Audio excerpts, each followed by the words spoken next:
Hey everyone. So to me, this is a new day. I don't know if you're paying attention to my clock, but the other day we started this project where we were pulling our data back from our data access layer that was coming from our VentureWorks. The whole point of this is just to build a quick little simple app that we can use to demo the code that we're going to later build in TDM.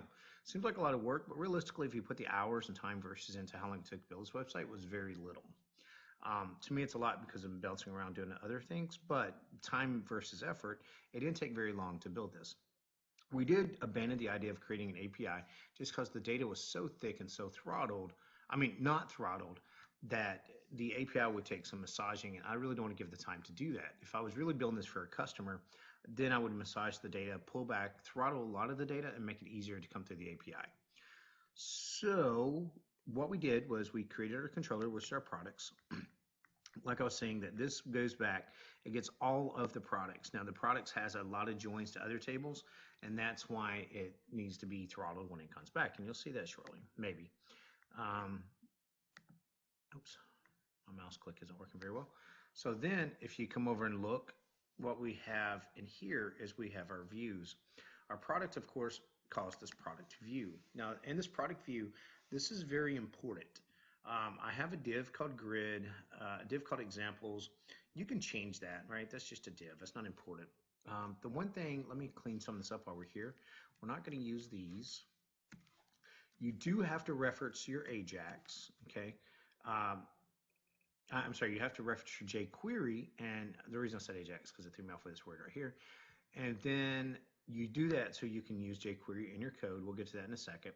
It has to be first. Now, I also downloaded this Kindu. We have an older version of Kindu UI. If you never used it, go check it out. They have some great controls, but that's all it really is, JavaScript controls. And then we have a reference to our custom code inside of this JavaScript file. So let's go look at that. That's pretty much what's doing all the work.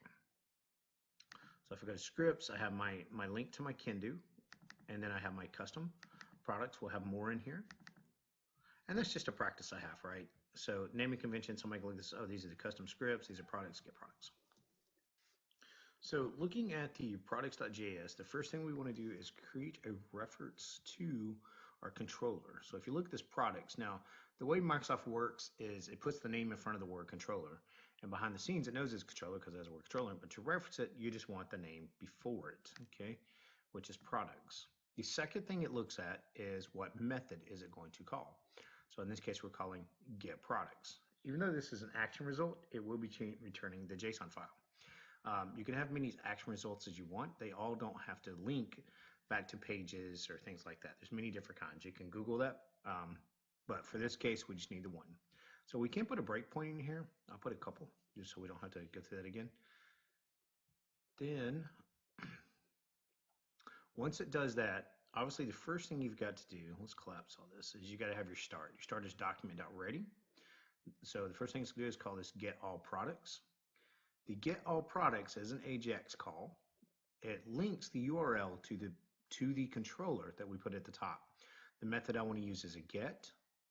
And then if the return value is successful, then we want this data. Okay, and I'm going to put the data into a variable called all products. This console write log, you'll see that when we do it, that's a debug method. I recommend it so you can help debug your JavaScript. And then the next thing it's going to do is load the grid. Now this load grid, it's obviously a method I created, but this is something that came from Telerik, or not, well, Telerik owns Kindu, but Kindu.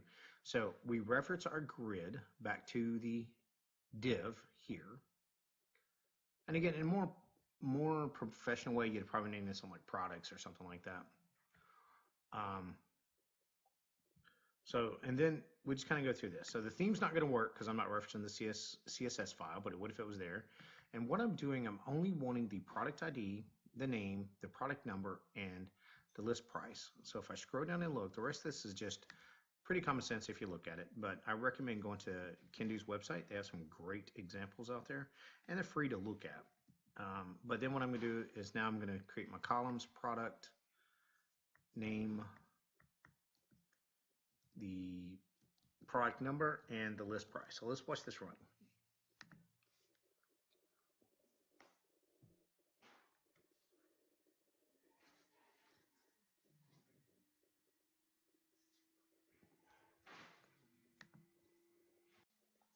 So as we can see, this is a basic ASP page.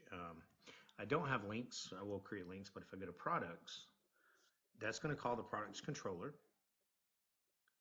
So just give it a second. If you notice, it hit our breakpoint now in our controller, so now it's going to go get all the data. So I'm just F5ing through that, let it get the data. Okay, so now as we can see, it returned 504 products. Let's go ahead and jump through it. And now here's our data through our Telluride grid. Now the product ID is not coming back. I'm not too concerned about that. Probably wasn't going to use that anyway. But if you looked, the name is here, the product number, and the price. We do have some prices right here. So I didn't make this page pretty. Don't really care. I'll deal with that later. But the whole point is just to pull the data back. And as you see, in just a few hours, it actually works very well.